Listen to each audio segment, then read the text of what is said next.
Welcome into Sports Talk at the stadium at Wallace Wade Stadium in Durham, North Carolina, where tonight the Duke Blue Devils stunned the Clemson Tigers by a count of 28-7. Great win for Duke. They set out to prove their 9-win season of last season was no fluke. A deflating loss for Clemson as the Tigers wanted to set out to prove that they are worthy of being back in the college football playoffs. Not sure they'll be worthy of even making the ACC championship game after a loss like this tonight. Duke took advantage of some opportunities, and Clemson did not take advantage of their opportunities. That was the difference in the ball game as the Tigers suffered 2 turnovers and a couple of blocked field goals. They left a lot of points on the field tonight in this loss. It's kind of ironic that Steve Spurrier was in attendance. They were recognizing his 1989 Duke ACC championship team, and when, of course, he was at South Carolina, he beat the Tigers several times, largely due to the fact that Clemson turned the ball over a lot against South Carolina. Well, they did that tonight at the most inopportune times against the Blue Devils, and it led to their defeat. Clemson can look in the mirror and see exactly why Clemson lost. It was because of Clemson. Not to take anything away from Duke, but the Tigers had opportunities to win this game, and they choked it away inside the red zone. Let's catch you up on exactly what happened. Duke took the early lead, driving to the Clemson 4, had to settle for a field goal, 3-0 Duke. Clemson then moved down the field. Tigers lined up for a field goal. Robert Gunn coming in for his collegiate attempt with the Tigers, and it was blocked. So 3-0. Duke continues to lead, and then the Blue Devils drove to the Tigers 22. Again, they had to settle for a field goal. Duke was leading 6-0. The Tigers then took their first lead after Duke fumbled a punt at the 18, and Shipley later ran in for the score on a 2-yard pass from Cade Klubnik, and it made it a 7-6 Clemson lead at that point. Duke drove down the field late in the half trying to get to a field goal possibility, but they ended up fumbling the ball, didn't get a chance to get to that field goal, and they had reached the Clemson 26, but they fumbled the ball away. So it's 7-6 Clemson at the half. That was it for the Tigers as far as scoring is concerned because they blew their opportunities in the second half. More on that in a moment. Duke took the lead for good in the third quarter. Their fine quarterback, Riley Leonard, broke away from a Justin Maskell sack attempt. In fact, the Tigers had no sacks on the night. He broke away from that, and other tacklers took off on a 44-yard run, and he went in for a touchdown on that play, and Duke goes up 13-7. The Tigers moved quickly down the field.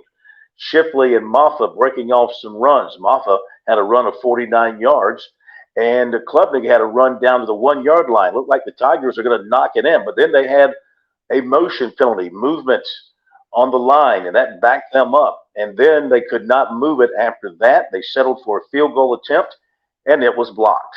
So the score remained 13-7. Clemson later drove to the Duke 7-yard line. But then Klubnik and Shipley couldn't get together on a handoff. They fumble the ball, and Duke recovers.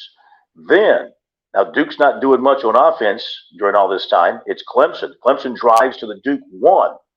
But Maffa is hit after taking the handoff, and he fumbled. And Duke picked it up, ran it out to the Clemson 33. That was really the last hurrah for the Tigers. Duke drove it on in for a touchdown, and Moore running in from 9 yards out, and they threw a 2-point conversion pass. That made it 21-7 Blue Devils. Then Clemson was trying to make something happen. It was getting kind of late. The Tigers were driving, and they reached about the Duke 46. And Klubnik needed to get to about the Duke 45, and he ran, and he gave himself up too soon. He started to slide too soon. He didn't get to the stick, to the first down stick.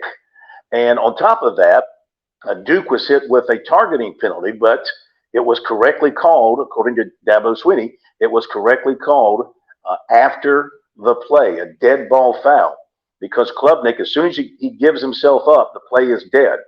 But as Swinney said, Klubnik's got to learn to get that extra yard and dive forward and not, slide on his backside because you lose yardage that way. And so the penalty was correctly addressed, and Duke got the football, but they were backed up some. But the important thing was that Clemson did not get the first down. Clemson was denied the football at that point, and Duke was able to survive that moment. And then late in the ball game, a 36-yard touchdown run put Duke up 28-7, and that was the ball game. And the Duke fans stormed the field after the game to celebrate this one. It was Duke's first win over a top 10 team since 1989, when Steve Spurrier led them to a win over Clemson to win the ACC championship. Clemson had 422 total yards to 274 for Duke. The balance that Dabo Swinney wants was there: 209 passing and 213 rushing, 24 first downs to 17. The Tigers were not a big play offense tonight, 5 yards per play, but only 7.7 per completion. They only had 3 big plays in the passing game. Their longest pass completion was 18 yards. They had 6 rushing plays that were of 10 yards or more. Klubnik was 27 of 43 for 209, a touchdown and a pick.